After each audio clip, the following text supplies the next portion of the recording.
Ermənistanın Azərbaycana qarşı hərbi təcavüzü nəticəsində çoxsaylı cinayətlər törətməkdə təqsirləndirilən 15 nəfərin məhkəmə prosesinin növbəti baxış iclasında Ermənistan Silahlı Qüvvələrinin Şuşa rayonunun mərkəzində və kəndlərində törətdiyi cinayət hadisələri araşdırılır. 1989-1992-ci illərdə törədilən cinayət hadisələri üzrə toplanmış sənədlər, sübutlar, hadisə yerinin baxış protokolları tədqiq olunur, video və fotomateriallar nümayiş etdirilir. Məhkəmənin növbəti baxış iclasında Ermənistanın Azərbaycana qarşı yürütdüyü 30 illik işğalçılıq siyasəti və həyata keçirdiyi təcavüzkar müharibə zamanı suveren ərazilərimizin işğal edilməsinə dair çəkilən video materiallar nümayiş olundu. Əvvəlcə Baş Prokurorun xüsusi tapşırıqlar üzrə köməkçisi Tuqay Rəhimli həmin vaxt Şuşa rayonunun inzibati ərazi bölgüsünə daxil olmuş. Hazırda isə Xocalı rayonunun tərkibində olan Malıbəyli və Quşçular kəndlərinin Ermənistan Silahlı Qüvvələri tərəfindən işğal olunması və yaşayış məntəqələrinin yandırılması zamanı çəkilmiş video və fotomateriallar təqdim edildi.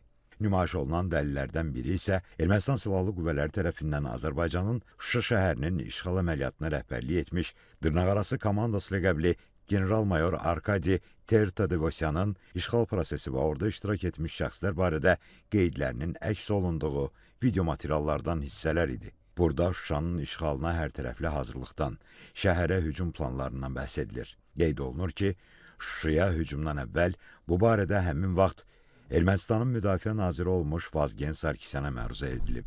Şuşanın hücum gününü qondarma rejimin Dırnaqarası Müdafiə Komitəsinin sədri Serj Sarkisyan təsdiqləyib. Əməliyyatda Seyran Ohanyanın, Samvel Babayanın, Serj Sarkisyanın, Robert Köçəryanın iştirak etdiyi və onların hansı istiqamətlərdə mövqe tutduqları qeyd olunur. İşğal əməliyyatına hazırlayanların və həyata keçirənlərin çıxışlarında bildirilir ki, həmin vaxt Şuşaya 4 istiqamətdən Samvel Babayan, Seyran Ohanyan, Valeri Çiçyan, Arkadi Karapetyanın rəhbərliyi altında hücum olub. Video materiallara əsasən Şuşanın Ermənistan Silahlı Qüvvələri tərəfindən işğal edilməsi planı çox məxfi şəraitdə Vazgen Sarkisyan, Arkadi Tertadevosyan və digər komandirlərin iştirakı ilə hazırlanıb. Döyüş əmri isə Seyran Ohanyan tərəfindən hazırlanıb. Video materialda Robert Köçəryanın işğal əməliyyatında iştirak etdiyini göstərən kadrlar, həmçinin Serj Sarkisyanın hücum əməliyyatı ilə bağlı çıxışı da yer alır.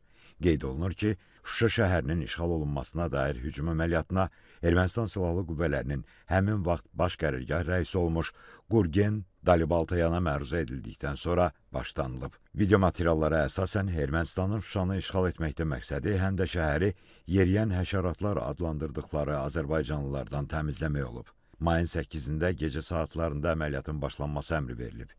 Azərbaycanlıları məhv etmək məqsədi ilə Şuşaya əvvəlcə 17 raket atılıb. Sonra Şuşanın yuxarı hissəsi hədəf alınaraq şəhərə 40 raket atılıb.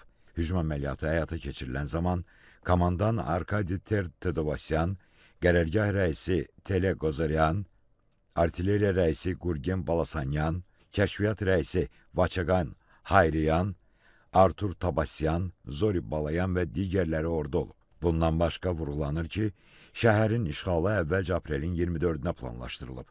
Sonradan silah təminatı ilə bağlı tarix dəyişdirilib. Əməliyyatın hazırlanması üçün kəşfiyyat məlumatlarının toplanmasına isə martın əvvəllərində başlanıb. Çıxışlarda qeyd olunur ki, Şuşanın işğalı xüsusi hazırlanmış əməliyyat üzrə həyata keçirilib. Ardınca təqsirləndirilən şəxslərə suallar verildi. Təqsirləndirilən Arkadi Kukasyan baş prokurorun böyük köməkçisi Vüsal Əliyevin suallarına cavabında dedi ki, 1990-cı ilədək Sovet Qarabağ qəzetində işləyib. 1992-ci ilin sonunda qondarma rejimin dırnaqarası baş nazirinin siyasi məsələlər üzrə dırnaqarası müşaviri təyin olub. Arkadi Kukasyan dövlət ittihamçısı Vüsal Abdullayevin sualına cavabında Şuşanın işğalı zamanı Azərbaycanlılara qarşı törədilən vəhşiliklərdən xəbərsiz olduğunu söylədi. O, dövlət ittihamçısı Fuad Musayevin Ermənistanın Müdafiə naziri Vazgen Sarkisyanın 1999-cu ildə qondarma rejimin dırnaqarası qəhrəmanı medalı ilə təltif edilməsi sizin tərəfinizdən olub sualına bəli deyə cavab verdi. O, həmçinin Vazgen Sarkisyanı da qondarma rejimin dırnaqarası Qızıl Qartal ordeni ilə təltif etdiyini bildirdi. Bu, hansı məqsədlə edilmişdi sualına cavabda isə dedi ki, həmin vaxt qondarma rejimin təhlükəsizliyini Ermənistan üzərinə götürmüşdü. O, Şuşanın işğalı zamanı Ermənistanın baş qərargah rəisi olmuş Gurgen Dalibaltayanı da sonradan dırnaqarası döyüş ordeni ilə təltif etdiyini bildirdi. Bundan sonra iclasda Şuşanın işğalından sonra çəkilən və Arkadi Qukasyanın da olduğu foto nümayiş etdirildi. Təqsirləndirilən şəxs dövlət ittihamçısı Təranə Məmmədovanın suallarına cavabında həmin fotonun Şuşanın işğalından sonra oraya səfər edərək çəkildiyini və fotoda yanında dayanmış şəxsin Zori Balayan olduğunu bildirdi. Sonra təqsirləndirilən Bako Sahakyan sualları cavablandırdı. Baş prokurorluğun dövlət ittihamının müdafiəsi üzrə idarəsinin şöbə rəisi Nəsir Bayramovun sualına cavabda Bako Sahakyan 1992-ci ildə Şuşanın işğal əməliyyatına cəlb olunduğunu etiraf etdi. Bildirdi ki, o həmin vaxt Vilyan Mikaelyanın rəhbərlik etdiyi dəstədə olub. Silahı olsa da heç kəsə atəş açmayıb. Əməliyyata rəhbərliyi Vazgen Sarkisyan, Arkadi Tedovasyan, Seyran Ohanyan və digərləri edirdi. Onlar dəfələrlə deyiblər ki, Şuşa əməliyyatında kimlər və necə iştirak edib. Onlardan hətta böyük hissəsi öz etirazlarını bildirirdilər ki, Şuşadakı fəaliyyətləri tam əks olunmayıb. Həmin dövrdə mən onlardan hansısa biri ilə şəxsən tanış ola bilməzdim. Amma sonradan onların hər biri ilə tanış olmuşam. Təqsirləndirilən Bako Sahakyan Şuşanın işğalına görə qondarma rejimin yubiley medalının da olduğunu dedi. Dövlət ittihamçılarının suallarına cavabda təqsirləndirilən Arkadi Qukasyanı, David Babayanı, David İşxanyanı, David Manukyanı, Arayik Harutyunyanı qondarma rejimin müxtəlif dırnaqarası medalları ilə təltif etdiyini söylədi.